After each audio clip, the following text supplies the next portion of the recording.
Pablo at oğlum kendini yere. Ana ne güzel attın sen öyle. Ne güzel attın sen öyle. Hadi oğlum at kendini yere. Hadi at. At kendini yere. Aa olmadı ama. Hadi at kendini yere hadi. Hadi at kendini yere. Hadi. Hadi sevimli kendini yere at hadi.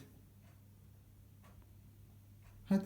Ana sen ne güzel atıyorsun kendini yere.